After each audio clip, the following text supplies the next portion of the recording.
Hi everyone, I'm back with another hieroglyph today. So what the heck is this one that's kind of zigzags like this? Let's get into what this actually is and what sounds it represents.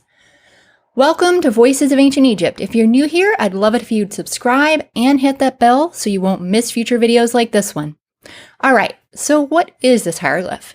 It's actually the picture of a sickle. That is a sharp tool that people use usually in farming for doing things like cutting grain. However, its actual use in hieroglyphs most of the time has really nothing to do with the fact that it's a sickle. It can be used as a determinative in the word for sickle, and if you don't know what a determinative is, I recommend you pick up my half-hour hieroglyphs guide. However, most of the time, this sign is actually used to represent the sounds of M and what we call Aleph. If you're not familiar with Aleph, I also have a video on that, which I will link in the cards in the top right-hand corner.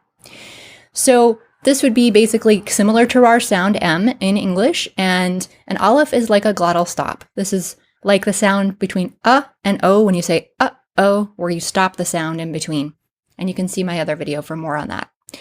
So how could you use this hieroglyph? Now, of course, I mentioned the original sounds, but in modern times, particularly in Western scholars, we use the Aleph more like an ah sound, so just for convenience of pronunciation. It doesn't mean that that's how it sounded actually in ancient Egyptian times.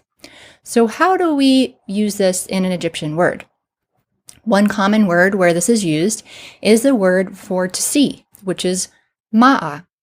And you may have seen this in a previous video of mine as well. And ma'a, you'll notice, uses this sickle as well as some other signs here. You can also use it in a word that you're more likely to have heard of before, which is ma'at. That is this concept in ancient Egypt that is something akin to the idea of divine order. You'll often see it translated as truth or right or something like that. Truth is not quite the most fitting translation, but it's sort of similar to that. And also, of course, because the ancient Egyptians love to personify concepts, there is also a goddess with this name who's the personification of the idea of Ma'at. If you want to know more about Ma'at, you can check out my video on that topic too. All right, so that's it for Ma today. I'll be back with another hieroglyph soon.